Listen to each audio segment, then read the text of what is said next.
natin. Ayan, no? Ang dami ng kanyang hub. Tapos ayan, malikabok. So balik na natin. Ayan. 75 plus minus 25 Newton meters. So isaset natin to ng 175 hanggang 180 Newton meters. Ayun, narinig niya yung clicking sounds.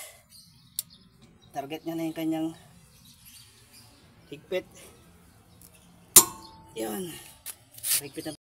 Pagkatapos ay higpitan na natin tong gulong, ating mga lagnat ng 98 plus minus 10 Newton meters. So sinet ko na to ng 100 100 Newton meters. Ayan. Yun.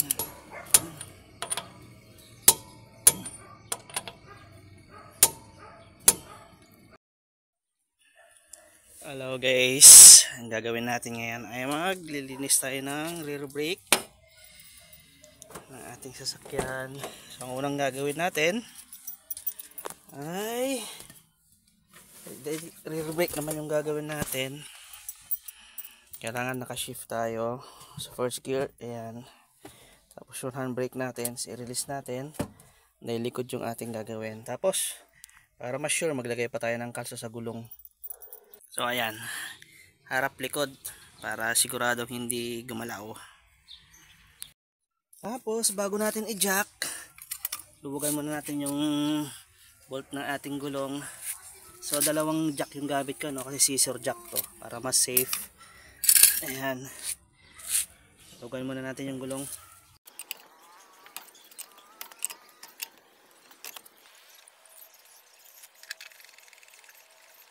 So ayan, napaangat natin yung gulong. Ito yung jack natin, isa. Lagyan pa natin ng isa para mas safe na magtrabaho tayo. So ayan, dalawa na para masigurado. Saka natin tanggalin tong gulong.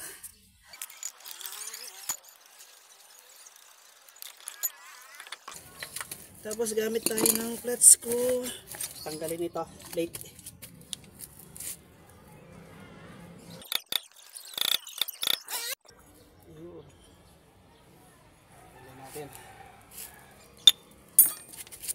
Tapos ay gamitan natin ng 30mm na socket para to mabuksan. Gamit yung ating torque wrench. Patanggal muna natin.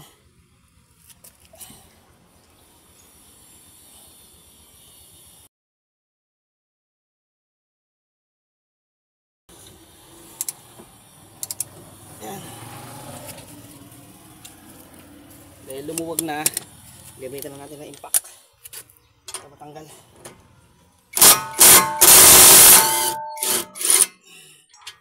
Yun.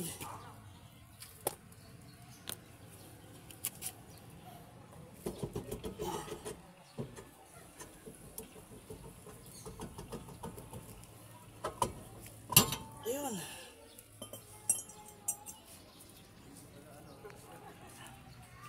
Ayan, no?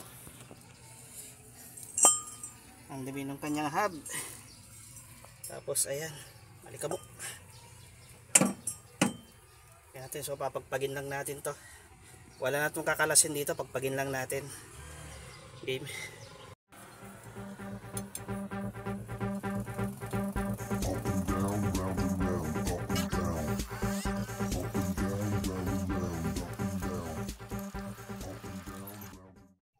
So ayun, napagpag na natin.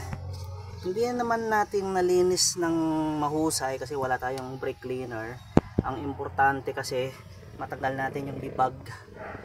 Yung debug, yung mga powder na namuo dito, dahilan para humihina yung preno natin. So ibabalik na natin to. Kung anong ginawa natin dito sa una, ganun din gagawin natin dito sa kabila mamaya. Okay, balik na natin. So balik na natin. Yan.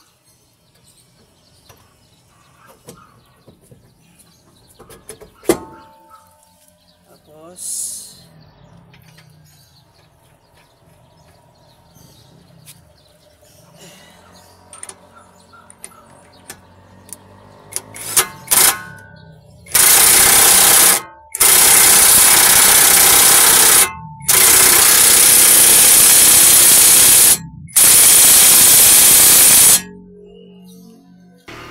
Tapos higpitan natin yung kanyang nut gamit yung ating torque wrench. So based din sa kanyang torque wrench is 175 plus minus 25 Newton meters. So isaset natin to ng 175 hanggang 180 Newton meters. So ayan, naset na natin hanggang 180. Then higpitan na natin to.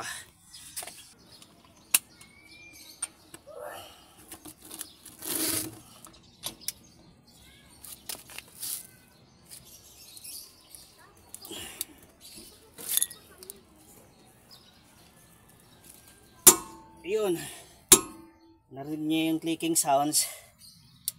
Target niya na yung kanyang higpit. Yun, higpit na pa natin konti. Yun, 180 Newton meters para mas safe. Then balik na natin yung gulong.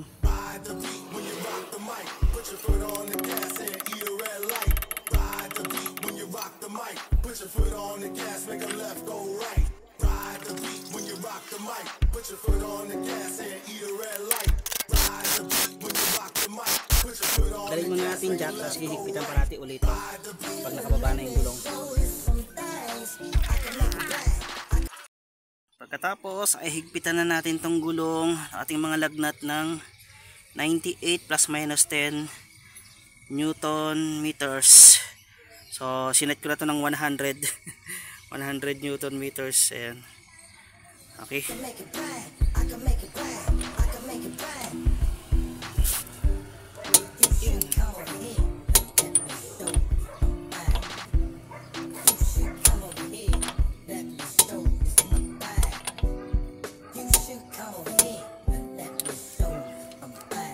narinig niyo yung clicking sounds.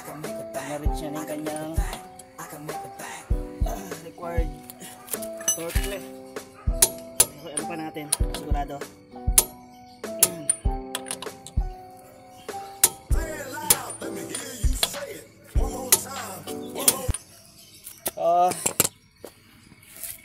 Tapos na tayo dito sa driver side. Dito naman tayo sa kabila, sa passenger side. So same lang naman kung anong ginawa natin sa kabila, ganun din dito. Okay.